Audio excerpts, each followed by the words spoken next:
the last defender. What was your inspiration? All in a day's work, sweetie. Uh-huh. Who were you thinking about, Dave? You, honey. I swear. You're still thinking about her, aren't you?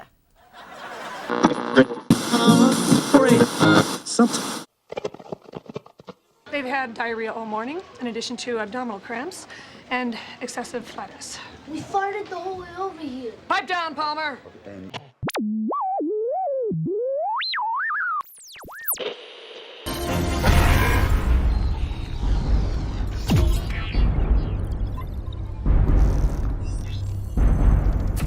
We are Borg.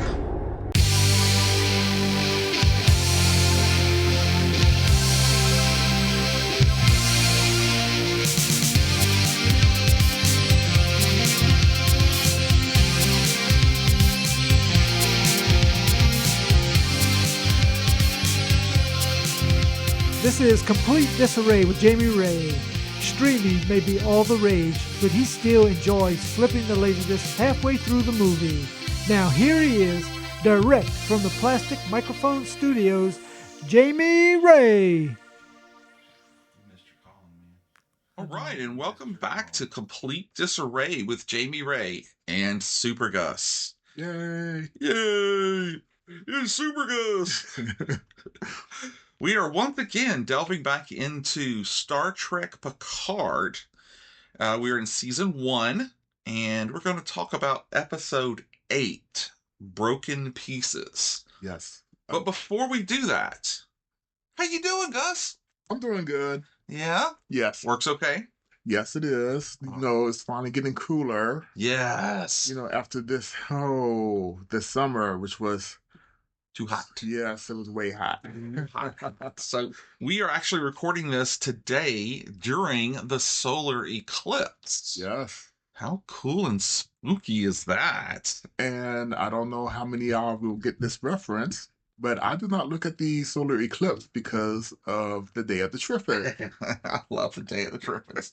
Now, have you seen the BBC mini-series they did? No, I have not. I've been looking for it, but so far I have not found it. It's out there. I mean, it's a little more obviously expansive than the original 60s movie was. Which I love that movie. Dude. It is. Oh, man. We'll have to do a whole thing on the Triffids.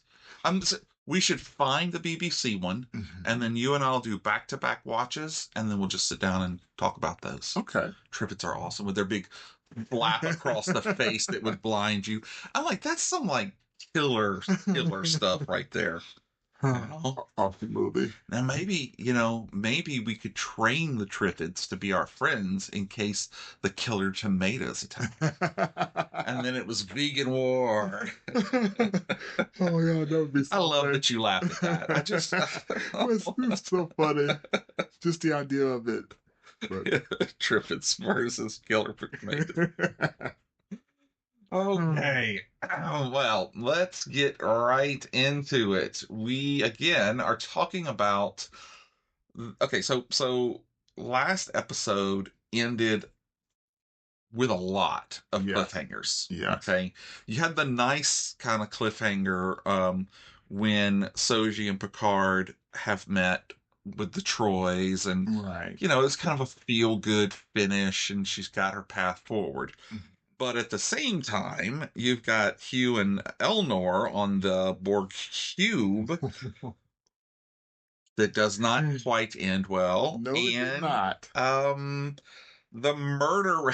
I mean, she is. She's a murderess. The murderess, Dr. Jurati, is she dead? Is she alive? Right, because last we see of her, she's on the floor. Foaming at the mouth. Yeah. You know how they do that, huh?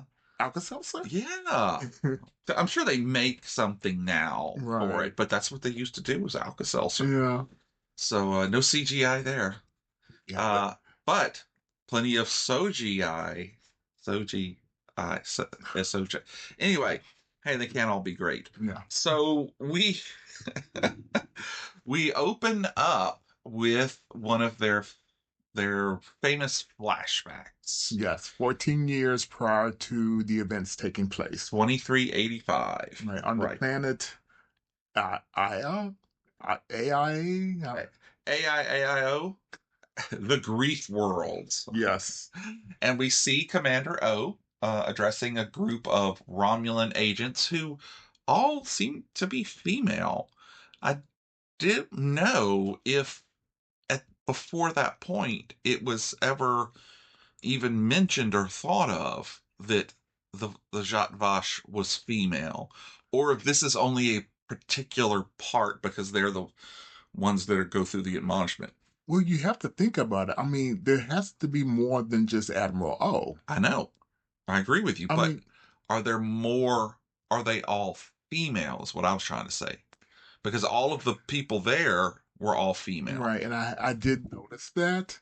But in the opening, Admiral O does say, when our foremothers Exactly came to this planet. Yeah. So maybe they are all female. Yeah. I'd be interested because I don't think when they were talking in the earlier episodes about the Zhat Vash that they always called them women.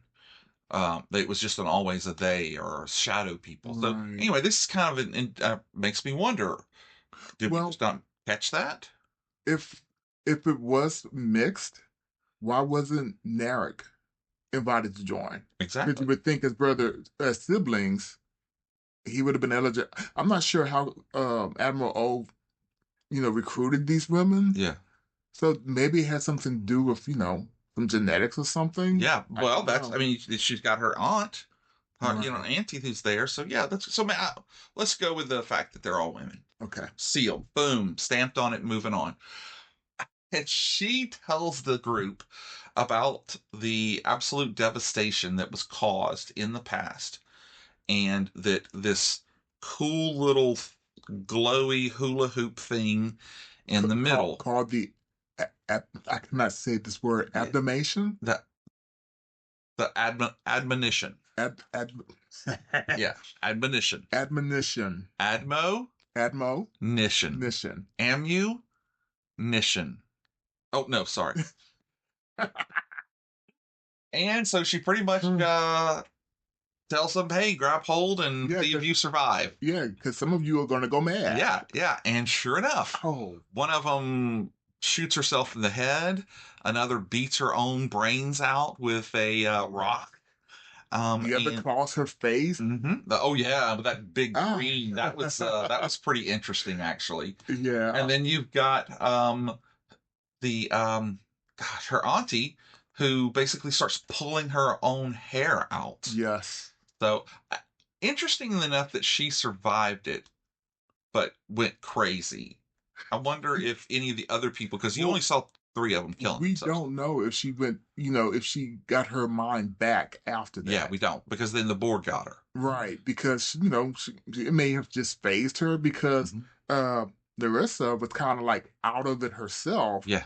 So Admiral O tapped her on the shoulder. Yeah. So I'm thinking, maybe it took a little longer because she still did seem kind of out of it. Right. But she didn't kill herself. That's true. That's the good point. Yeah. Yes.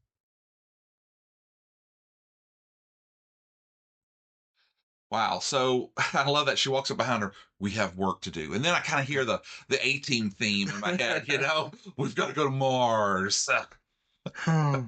And then it jumps back to the artifact where Narissa is again talking to Auntie. Now, I have to admit, I know she's the antagonist of the series, but this scene kind of humanized her. It really did. Yes, she is Romulan and they're kind of sneaky anyway.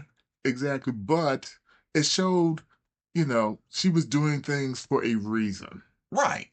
And that's the thing, is they truly believed in their cause. Yes. Right or wrong, at this point, they think they are saving the galaxy, the universe, basically. I mean, she's going about it the Romulan way. Yeah, Well, she's Romulan, so, It did touch me the way, it was clear that she loved her aunt. Yes. Yeah. And it also explains what happened to the Borg cube. Yeah. That this vision she had was so strong that basically it broke the Borg. Yeah. Yeah, it's crazy. It is. So and again, I keep going back to how much she looks like Saavik from Robin Curtis. I kept thinking, man, this would have been cool to see if this was Robin Curtis. But anyway, the lady does a great job. So she basically says she's figured out what's going to happen, and they're going to go, and Narek knows where the synthetics nest is, and they are going to shut them all down. Right. And she wants just wake up and come with me. Yeah, but she doesn't. No. Sadly. So then we kind of move back deeper into the cube, and we get to see Elnor. Having tracked him down, they track him down to Hugh's office, basically. Right. Hugh, of course, is dead now. Yeah, just looking at that shot, she is deadly accurate. She really is. Especially with, I guess, that knife or whatever weapon it was. Yeah, he just like a throwing dagger. Yep. Exactly. Got him. Oh, crap. Yeah. And then they come in to get him, and like he takes out the first 3 or 4 of them. Right. But I think he was at a disadvantage because of that flash bomb. That flash bomb. Yeah. I think that had that not happened, he wouldn't have needed help. Right. And help does come in the form. Sorry, I got a little chills there. Of 7 of 9, the Fenris Ranger. 7. Oh my gosh. In my mind, she is in the same league as Aaron Soon from Farscape. Oh, okay. That's just that badass woman who could take care of herself and anybody around you. Anybody around her who needs her. You push that button. As a matter of fact, I want one of those things. Those the little things where you push it and 7 of 9 shows up. Oh. So that's what you can get me for Christmas. I mean, like a real one, though. Not a prop. Yeah, I don't love you, Jerry Ryan. Yeah, I don't think Tina would love it, though. We'll get her one that brings Harrison forward. Whatever. And then he just like breaks down and jumps on her with this huge hug. Well, considering that he was all by himself in an alien environment. Yeah. And you got to remember, he's pretty naive. Right. And he's young. Yeah.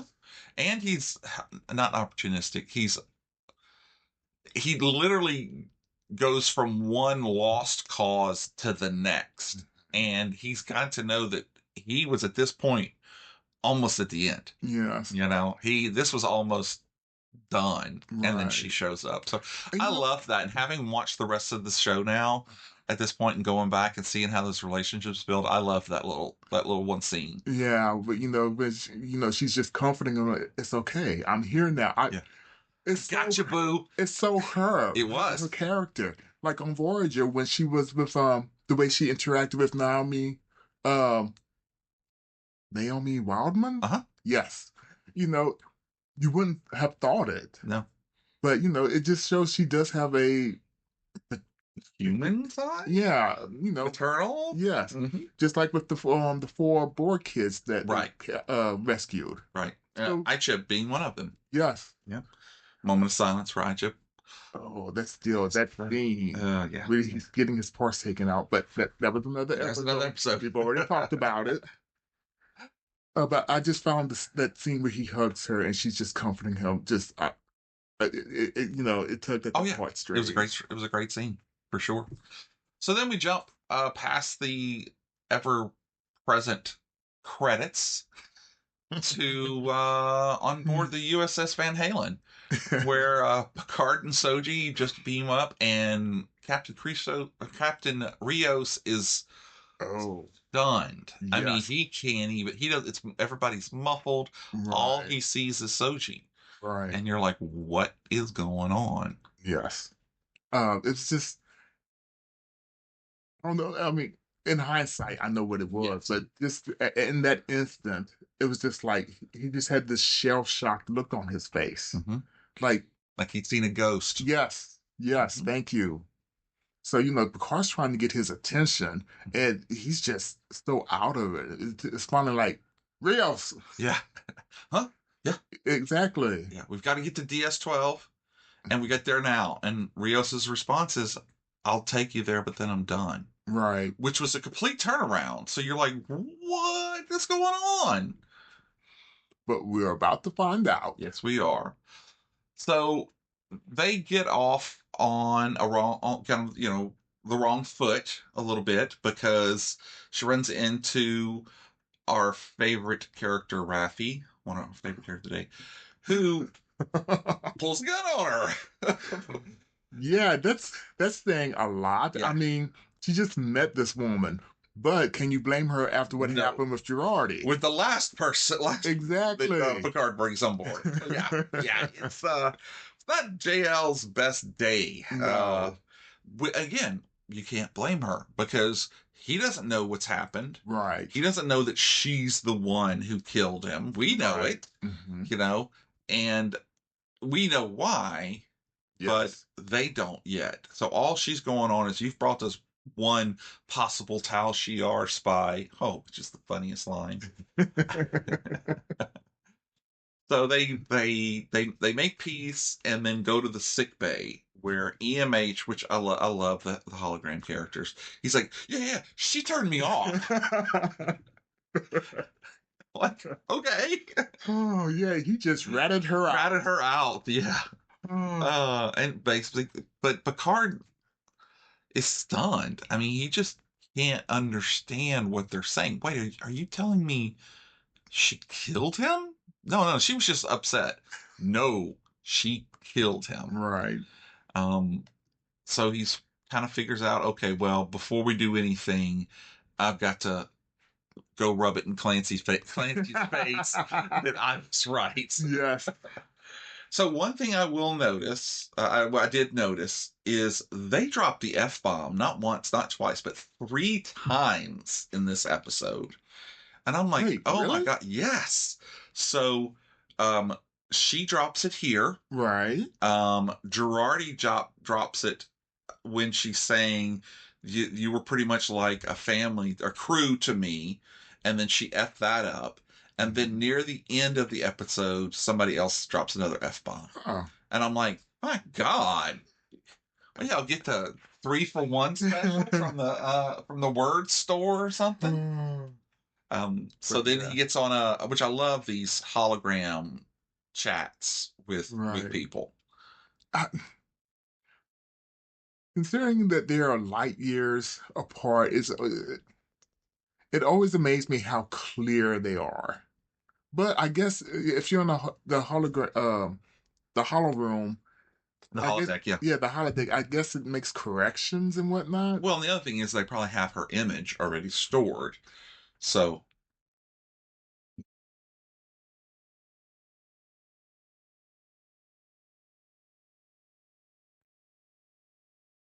Oh, that's you're right. It could have just been because they have her image, or they're using T-Mobile. Either one.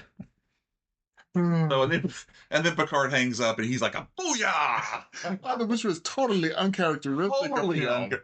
But also pretty great because I mean she had taken him down for the bare bone. Yes, she did. You know, and he kind of deserved it at the time. He did. But yeah, still, it was nice that he got to give it back to her. So then they're going to decide. All right, well. Go ahead. Well, after that, we see Raffi thinking she's talking to Rios. Right. To find out what's going on, but it's actually the emergency navigation hologram. Which I love, Enoch. That is a great name. But you know, they do talk about this later in the episode, but I still do not understand why they all look like him. Well, yeah, and they do, like you just said, they do explain it later on. It's still not a good explanation, though. No, actually, I disagree, because I think it was a way, because the way the other hologram is that when you get the ship, you have 2 options. You can either make the holograms based on you or make them based on other people. And he said he, quote unquote, accidentally made it on him, which kind of makes you think he's a little bit of a narcissist, but he didn't want people to know that he wanted it to be all about him. Oh. That's my thought. That's how I read it. That's a good theory. Yeah, that's kind of how I read it. Which I wouldn't do. If I got a starship, they wouldn't be. I mean, I don't want to look at me all day long. Even an Irish me and an English me. I do love the fact that the engineering hologram is Scottish, like Scotty was. You know, I did not connect those two. That's what I'm thinking. That has to be a nod to. But yeah, so she's talking with him, and then she's able to figure out that the octonary isn't about 8 people. It's about 8 stars. Yes. And therefore, that's a place, not a group. And so I love Raffi because she is the perfect conspiracy theorist in that she knows there's a conspiracy, but she's putting the actual factual pieces together. Yeah, I think she was making more leaps than what anybody else would have thought of. Right. But in this, using your analogy, she's landing on the lily pads every time she leaps. True, but all her assumptions are correct. Right. Right. She's good. I'll give her credit for that. But come on. Yeah. Yeah. Like, well, she does have the help of 5 holograms later on. Okay, but still, it's like, okay, it could be one of millions of things, but you just landed in the correct sequence. Right. But, whatever. So then we jump back to the artifact, and I have to admit, when you have a bigger budget, you could do bigger things. Yes, you can. Like when 7 of 9 is interfacing with the cube, and you see all the holographic. You would not have seen that in the Next Generation or Voyager. No. This was leaps and bounds above that. Right. But I love when she got the things in her and then her eyes became black. Yes. And then you would see the green hologram. Yes. That was a great effect. I also loved when she actually starts the nanobots. Yeah. Because they didn't look like nano mice, because they would look bigger. Right. Begin regenerating the cube. Yes. And that was a great scene. It really was. Because it's also something we had never seen before. Little spiders just going along outside of the cube. Because in every other, any of the other series, they're just, it just magically morphs back together. You don't see what's actually doing it. Right. But in this scene, we did. Yeah. No, I agree. I thought it was really awesome.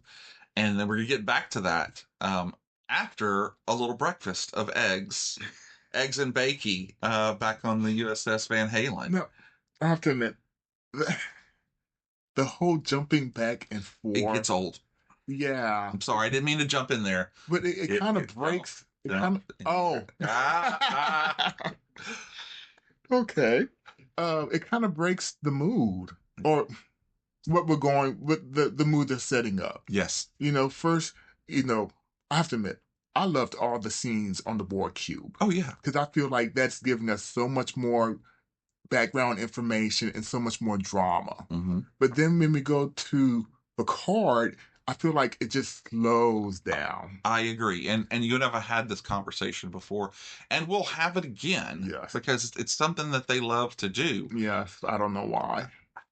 I don't either, because I feel like, okay, later on in this episode, and I don't remember exactly where it was, there is, I do. It was when they were piecing the story together.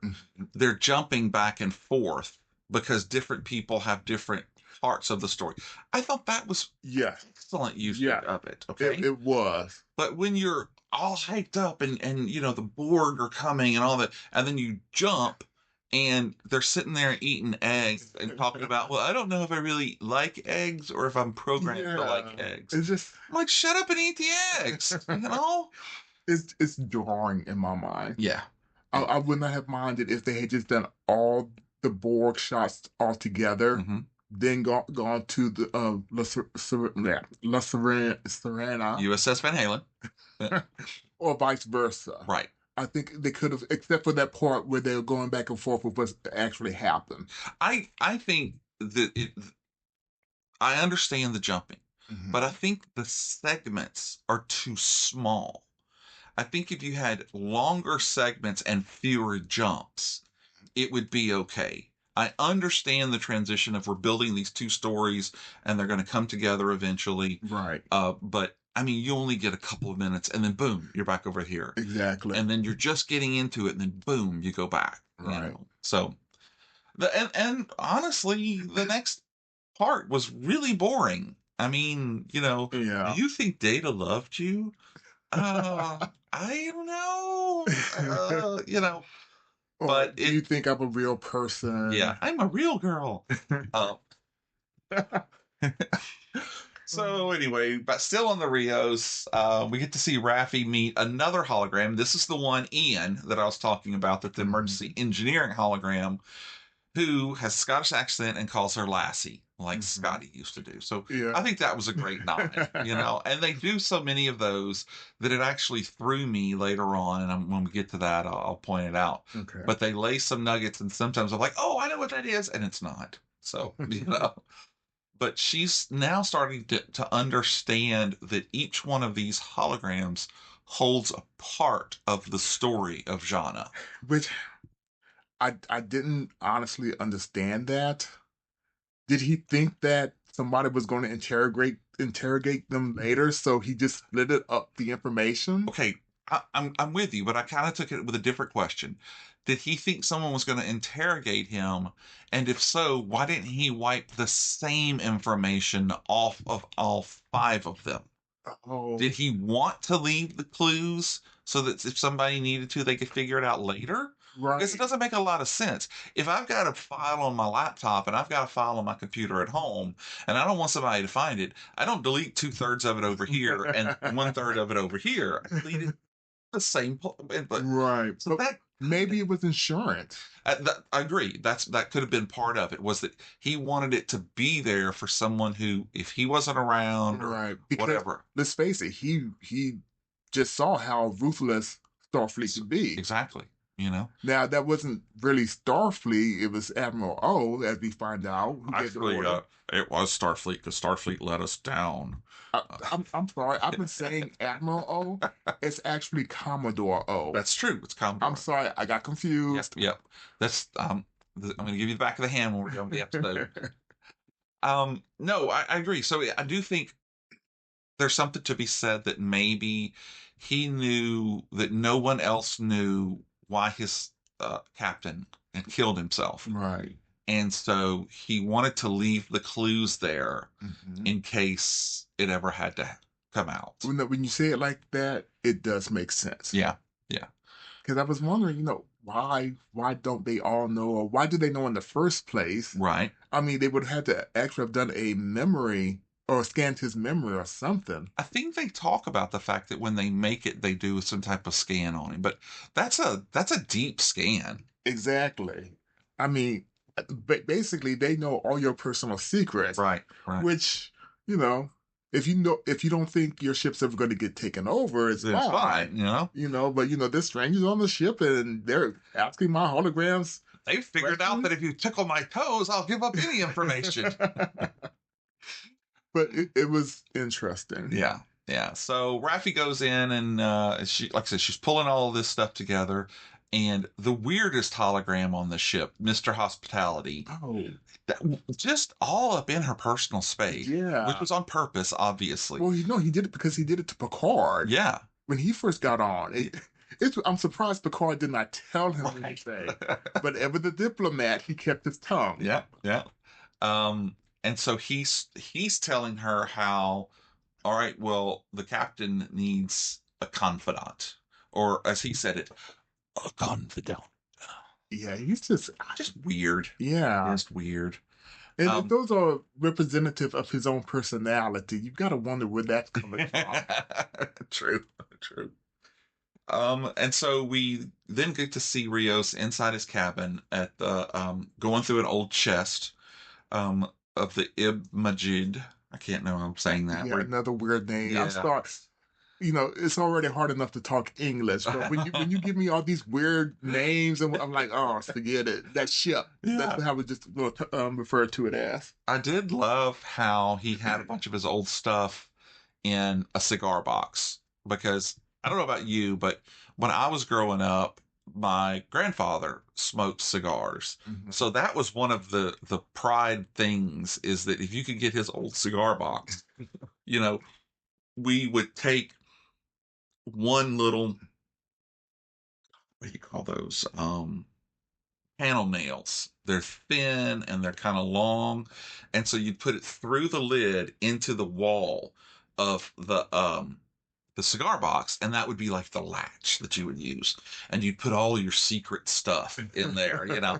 So it was kind of cool to see when he was pulling out all these futuristic boxes and everything that in there is a cigar box. Yeah. And in that cigar box was junk. I mean, not junk, but it was junk. Like, Well, it was old memories. memories. Com badges, some, I don't know, they're like flat marbles or something. A picture who we don't get to really see yet, and his old style com badge, which I thought was cool. And then the picture of him and his captain.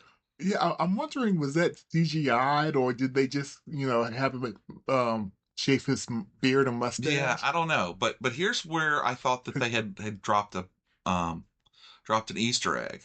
When I saw that picture, I would have sworn that was Doug Drexler, who did a lot of the models and some of the other work on a bunch of the Star Trek shows. Okay. It's not.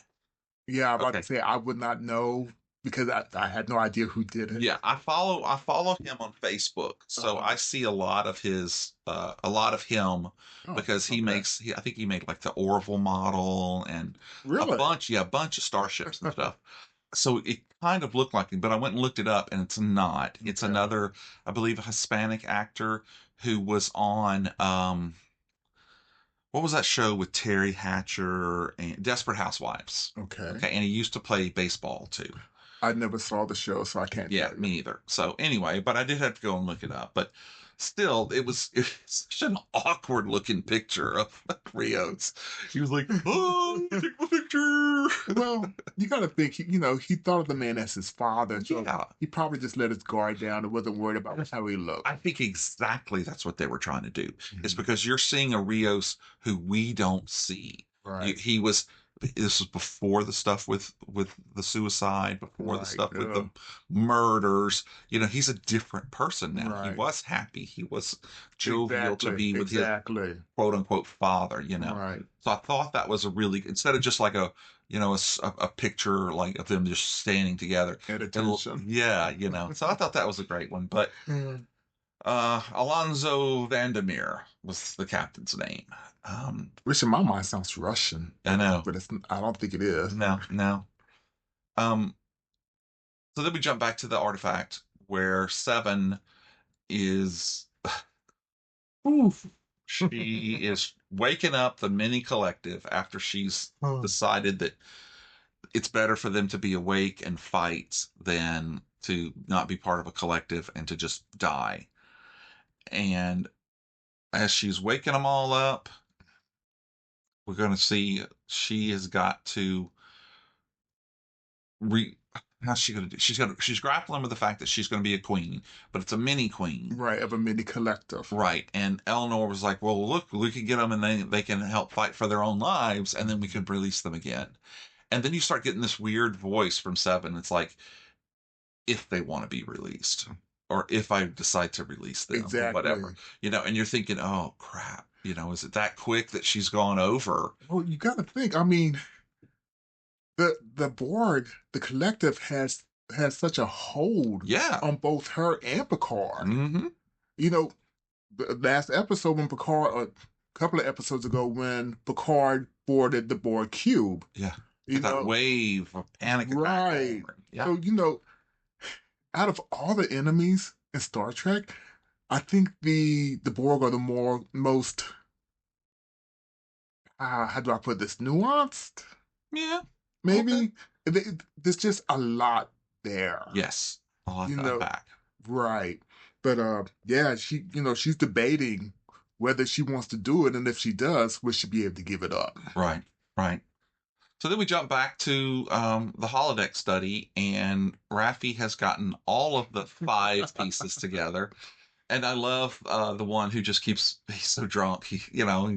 I tied one on, or I don't know what he says, but the weapons officer. Yeah. So they start talking about the little parts that they each know. Mm-hmm. And again, Raffi's brain is just firing. She's like putting all these little nuggets together, and she's figuring out, what's happened. And then Jurati in sickbay wakes up, And she says, yeah, I killed him, basically, and then... I have to interject here. Yeah. That Do you have to, or you don't want to? I want to and have to, because this really... It's a moral imperative. The whole part where Picard looks at her and says, what would lead you to kill your mentor, your friend? Beat. Your lover. That was so weird coming out of his mouth. I was like, oh, that was just harsh. He's gonna be your lover. It sounded all kinds of wrong. We made chocolate chip cookies, okay? It did not feel good to me when he said that. I mean, it must have made her uncomfortable because she was crying. So. But yeah, at this point, when she wakes up, Picard basically says, you're under arrest. Yeah, you'll turn yourself in. Right. And then she starts to explain what happened with Admiral/Commodore O. And my whole thing with her is like, how many times has this happened now? Where a Romulan posing as a Vulcan infiltrate Starfleet. Yeah, or even because you had the female ambassador. Yeah. Now you have Commodore O. Mm-hmm. I believe it happened once before. I wouldn't doubt it. But I started thinking about this. Was there ever an actual Commodore O, Ensign O, Lieutenant O, that existed? Yes, because they talk about that later on. They talk about the fact that after they talk about the fact that she joined Starfleet and then rose up through the ranks. So for basically, well, we don't know when she did that. She could have done that before they were on the Grief Planet. I don't think you can make Commodore in 14 years. No, I think she had already been doing it when they did on the Grief Planet, because that seemed like it was pretty recent, right? Within the last few years, because what is it, 12 years, 14 years? It was 14 years. Okay, because she talked about going to Mars, right? So she had been in. Oh yeah, now was she the Commodore at the time? I don't know, but she was a higher ranking of. Right. So I don't think she took the place of anyone. Okay, but once again, doesn't Starfleet have some kind of test for this? Okay, but what are you testing for? Because Vulcans and Romulans are physiologically the same. Because remember, Romulans left Vulcan to follow their passions. That is true, but I don't know.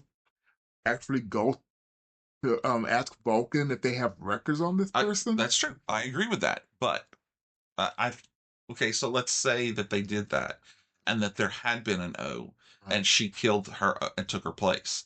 Okay. She still did it before she did all of the rising up through the ranks. So yeah, you're right. But I mean, I don't think there's a test. It's kind of the same way you can't test for Gorn hatchlings in a person.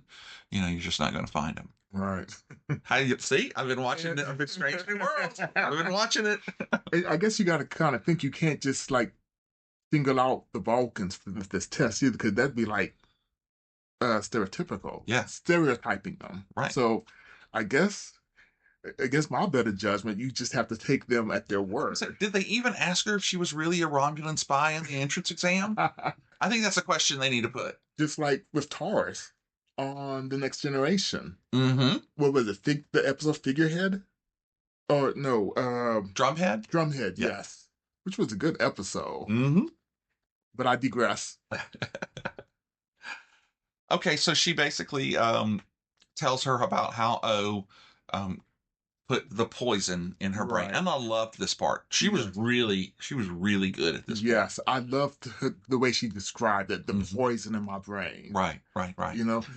So you have to wonder with that mind meld, evidently it seems like Commodore O put some type of sonic blocks to keep her from talking about it. At the but same you gotta time. Wonder what else did she do while she was in there. Right. And is that all broken now? Right, because I have a hard time. I don't care what you implanted in me. She never struck me as the type of person to kill somebody. Right. So you have to wonder if Commodore O just like, you will kill this person when you see them. Exactly. Yeah. But because of all that, the trauma of it, she didn't do it with Soji. Right. No, I agree. I think that kind of broke her out of it. Right. Because I also wonder, did Hamino give her like a filtered version of the vision? She'd have to, or you would think it would have drove her crazy. I agree. Too. She probably gave her parts of it, you know. But at the same time, and again, it's the way that it was shot and everything. Some of the female Jatva acolytes were only driving it for a few seconds too. So I don't know. She had to done something to kind of, like you said, tone it down so she didn't go, because she was perfectly normal talking and being with everybody, right? You know. So yeah, it's some mojo for sure. So jumping back, we now find that Raffi will go in and see Rios, and she gets the real story of who Soji / Jana is, and about what happens when back on board the USS with Rios and Captain Vandermeer, where they find these two passengers. Beautiful flower. They actually held them. Yeah, I'm sorry. They come across these two people in the ship. The people on the ship were looking for them to open diplomatic relations. And he was an ambassador, beautiful flower, and his young age on it. They shook hands, came on board, they broke bread, and then a few hours later, Vandermeer just basically walks in and pulls out his phaser and shoots them both dead. Yeah. And he then tells him that he'd gotten a black flag directive. That says basically you do this. Starfleet security says, and we know who's in charge of that, and says you do this or we will have everyone. We'll basically self-destruct. Right. Which makes me wonder if Starfleet security can kill everyone on board. Would that have been destroying the ship? Okay, which would have been like a remote control explosion, right? Which I can kind of understand. Or does it mean they have some other way of killing the people on board? See, I was thinking that they would just tell the ship to open all the airlocks. Ah, yeah, that's a good point. But something like that would happen. Well, so it makes you. Starfleet has all of the command codes for all of the ships. But we didn't know that at that time. Well, we don't find that out until... We knew it from the Wrath of Khan. Oh, that part. Yeah. I'm sorry. I was thinking about what happens later on in season 3. Oh, okay. Yeah, okay. But yeah, I mean, Starfleet That's true. Could have sent a signal, here's my command codes, self-destruct. Yeah. Or open up all the airlocks. Yeah, and then that way somebody could come back and get the ship and just clean it up and be good to go. That's kind of scary, though. It is. That's what I was getting. That's the point I was getting at, is that this stuff is here, and that the captain knew that I could push a button back in Starfleet security and kill everyone on board if you don't do what I say. That is pretty scary. I would think that the lower ranking officers or crew members are hoping that they're not aware of that. Yeah, I couldn't imagine that they are. I couldn't imagine it was beyond maybe captain and maybe XO. Right. So. But yeah, I mean, that just hearing Rios describe what happened, how he went after the captain, hard, and he told him why, and then he pulled out the phaser and in his mouth. Yeah. So then he did his best to cover it up, and it basically broke him. Yeah, it broke him. 6 months later, he was out of Starfleet. Right. How determined? Was it just a breakdown? Yeah, they called it something else. They called it post-traumatic dysphoria. Right.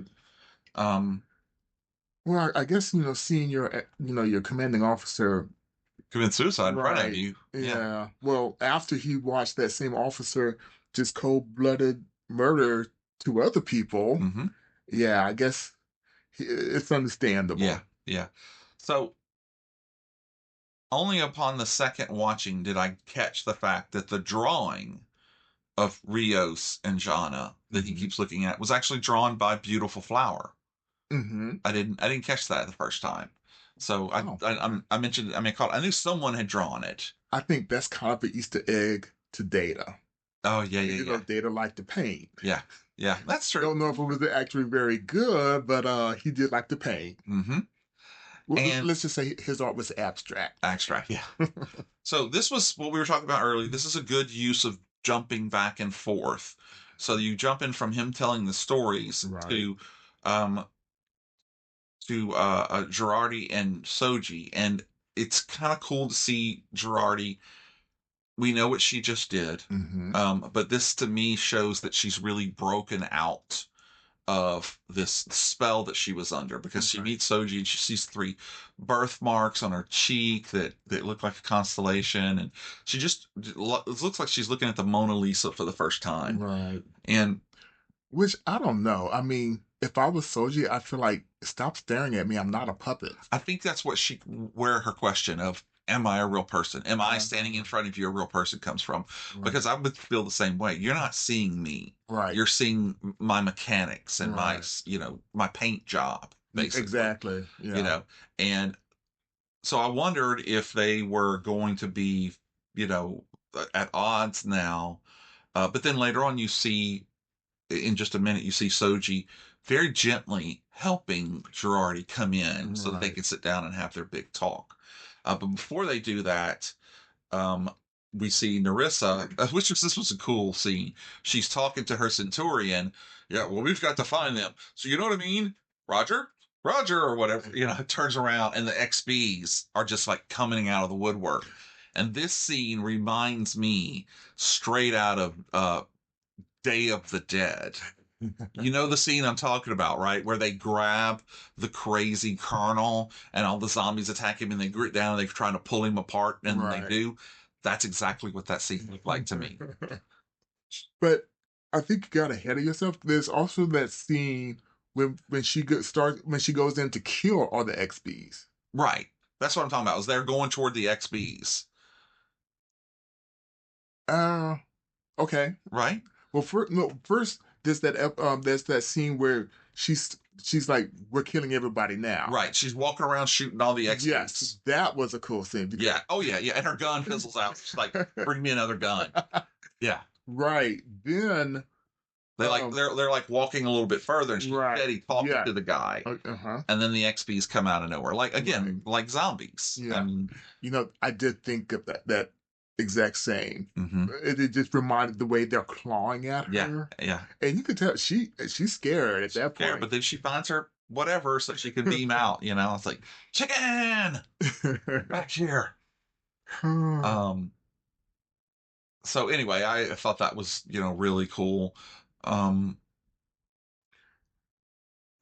we've gone back and we'll see they're back aboard the La Sirena, and they start having the conversation about what's going on. And then they get the cool little thing where Rios gets up and he walks over and he gets something from it. And everybody's like, dude, we're trying to have a conversation here. And he turns back around and gives her peppermint ice cream and French fries. Yeah, right. I don't know a lot of people, of course, the peppermint, but I know a lot of people who would eat French fries and milkshakes all the time. That's dip true. them in there. But I will be honest with you, I found this scene to be kind of boring for the most part. Okay. Yes, it's a lot of exposition and they're talking back and forth, but I kind of tuned it out. Oh, really? I thought it was well acted. I'll give you that. It's just the way they all played off of each other's last sentence type deal. But at the same time, after everything that just happened on the Borg cube, it's just like, oh, we're slowing down again. Again, exactly. No, I'm 100% with you. Though I think the scene itself was a wonderful scene. I'll give you that. Well acted. It just could have been in a different place. Right. Yeah. I did love the fact though that at the end when Soji's figured out everything that's going on, man, she just like slams her fist down on the table. And then you get up and you see from the top view, she's like bent the crap out of the table. So you got to wonder, just how strong is she? Right. And does she have access to that all the time now?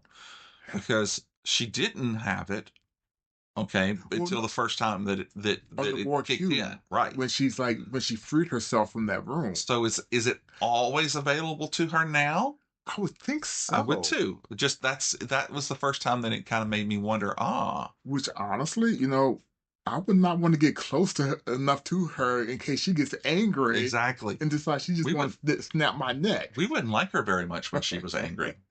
So then we have a cool where she storms off into the bridge and is able to seal off the bridge and I'm going to find a transwarp tunnel and we're going to get there right away. And Rios ain't worried about it. He just starts singing a song, and it's like a deep code back door, and he's able to get around it. Right. And then they have their discussion. That was a cool scene. Please bring me home, Miss Captain Rios, please. But at that point, though, when they're like face to face, I would have been afraid to say no because I'm afraid she'd just reach into my chest and grab my heart. That's right. I agree with you. So I wasn't sure if it was right here or not. But there's a scene where Rios and Picard are talking, and they're like, I know that we're doing the right thing. He says, but in 15 minutes or in 5 minutes, she was able to completely override the ship's systems and take it over. And you're talking about there being a planet of them. Right. So you got to wonder, is this prophecy correct? Right. Picard thinks that Soji and her people are the good guys or that they've just been discriminated against. But, when Rios says that, you've got to ask, maybe there's a hint. Not so far out of the... Yeah, no. I'm with you. Especially since she just bit my table. Who's paying for that? Well, we know they're not using money because money doesn't exist. Oh, we cannot go an episode without talking about no money. Oh my God. So anyway, there's a cool little scene where Picard talks about his standing watch as an ensign on the Reliant, which obviously must have been the Reliant A or B because the timeline wouldn't have, Oh, it did have to be more than that, huh? Well, it depends, on how many, because we look at the Enterprise and it's A, B, C, D. Right. What is it? Probably an E or an F at that point, but what's actually past an E? Anyway, but maybe the Reliant has a longer history, Right. But anyway, it definitely wasn't. It's Reliant. But it's cool to think of him as an ensign on that ship, Right. And he talks about history. History. At least to us. Yes. And so then basically it's a lot more exposition, and the fact that again the Romulans are calling her the Destroyer. Right. Maybe she is the Destroyer. Right. Are we doing the right things? Right. But they decide, what? Let's go ahead and see it through. Right. So they get to the transwarp tunnel, open it up. But before they go in, I love this little throwback to the last episode where she pulls out the compass that Kestra had given her. And from the way that she's holding it in position to the screen, it's like the compass point is pointing into the warp core. And I thought, that was pretty cool, I had an issue with this because we see Narek is right behind them. Right behind them. Now, in all the infinite space and you could go in space, right? How did he find them? I don't know. I thought the same thing. Was it just luck? And even then, luck will only take you so far. I think he had stopped to gas up and get some snacks. And he was like, oh, I know that ship. And that's the only thing I can see. Because he doesn't have his transponder to follow her anymore. So I don't know. That was left unsaid, but somehow he does follow. Right. But I want to back up a couple of scenes. Where Narissa gives the command to start spacing the Borgs. Yes. And let's back up a little further when 709 connects to the collector. Oh, so cool. Did you notice that you could see the green? Yeah. Yeah. I didn't get that, but it was cool as hell. I don't know if that would have really I'm not sure how much of I'm not sure how much of her Borg parts she still has. Well, no. If she was topless... Oh, Lord. Wait a minute. Give me a minute to process that. Anyway, if she was topless, then maybe I could have seen the lights of the, because maybe they're in her spine and she can't take them out. But this was through her jacket. Yeah. So I don't know. It could have just been a holograph off That's what I was from the device itself. Right, like a tracking or something to line it up. But it is a cool whatever it is comes down and then the wires come out and she just plunges in her spine. Sorry, I'm so sorry. It's a cool scene though. Yeah. But then when Narissa gives the command, and we did talk about this earlier, the whole effect with her eyes. Yeah. Oh, that, like I said, those scenes aboard the Borg cube and then the scenes on Van Halen, it's just that's what makes it so jarring. Right. It is. I mean, there was a lot more going on the Borg ship. A lot more interesting things. Right. But anyway, then Narissa gets the command to space all the Borgs. Yeah. Now, 7 of 9 is connected. She feels it, and I'm sure she sees it. They all get spaced. Right. Which is, wow. Like I said, we would not have seen that scene in that capacity in the Next Generation. No.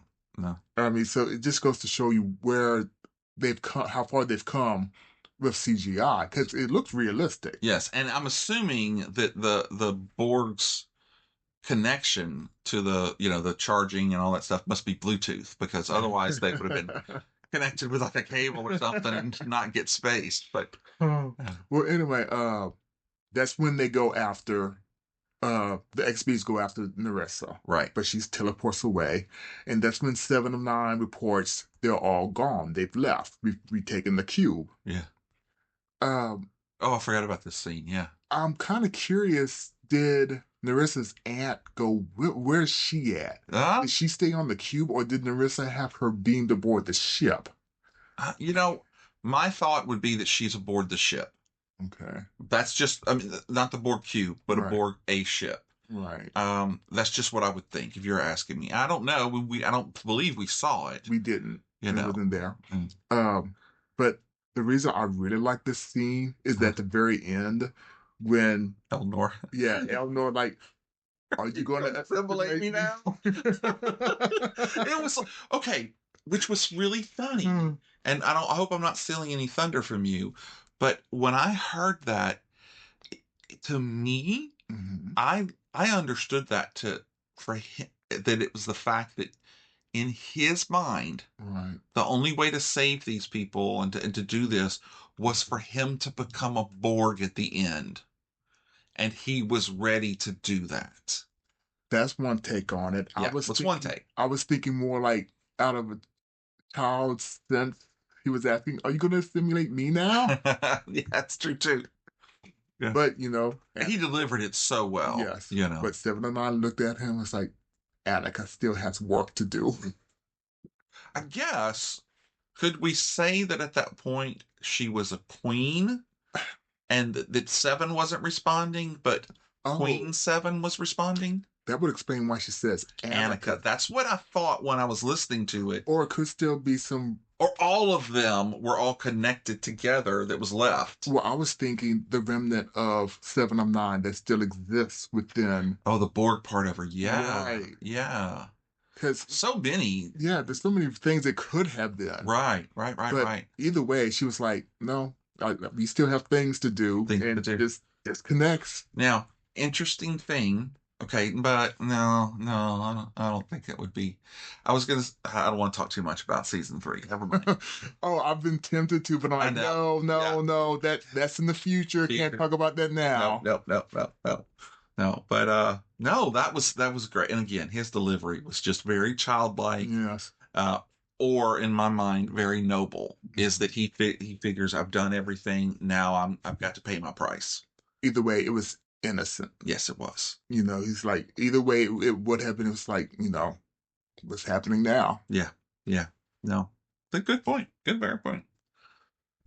And I think that's it. We've gotten to the end of it. We're longer than the episode.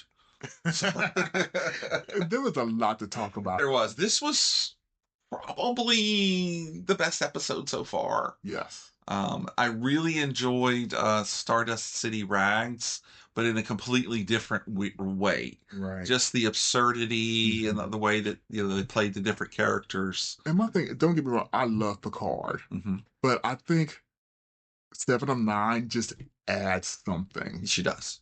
That's why Jeri Ryan exactly. She is a great actress. Yes. Because I still remember her from that show from 1990. She was a Russian spy. La Femme Nikita? Dark Skies. Oh, yeah. Okay. I know I've seen a couple episodes, but I don't even remember that. It came on Sunday, and I was usually at work. CW. Oh, really? It was way back then. It could have been. Oh, okay. They went through a couple of name changes, but regardless, she impressed me even then on that show. But yeah, I think it was a very good decision for them to bring 7 of 9, Jeri Ryan, into the show. Yeah. Because at first I was like, well, wait, this is a show about Picard. Why did they bring in 7 of 9? But it all makes sense, especially with the Borg connection. She would be there. Right. 1996.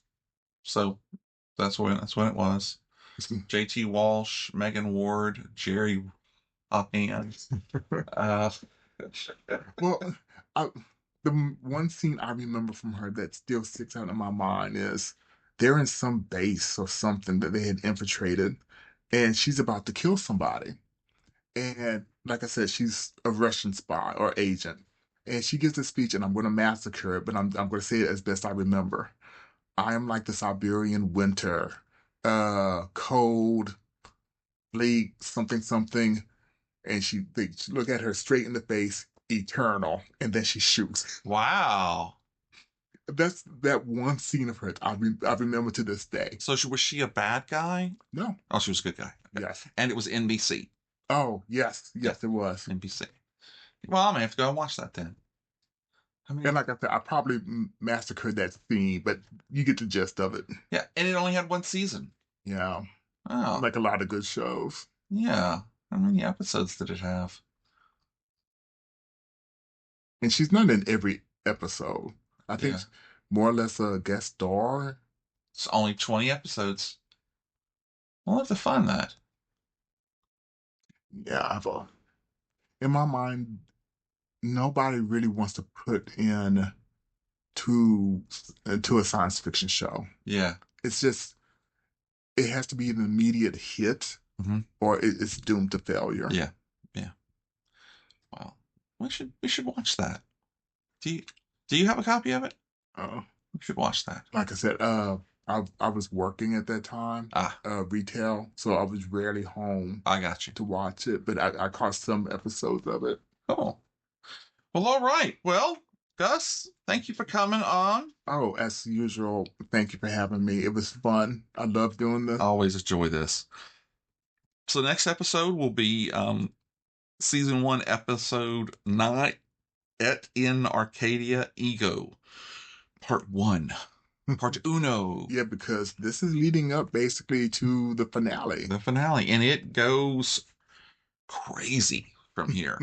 Absolutely crazy. So we have our next date already set. Yes, we do. So be looking forward to it. Yeah, we'll be talking about the Twilight Zone between. That's right. We'll be there at Lowe's. Yeah. I got a lot coming up these next few weeks. So awesome. Well, thank you again very much. Thanks for having me. Thank you all out there in the podcast universe. Don't forget about my other little show called Fave from Fans. And get ready. We'll be dropping a new show. I don't know. Whenever. Soonish. All right. Take care, and we'll talk to you next time. Bye, Pod Universe.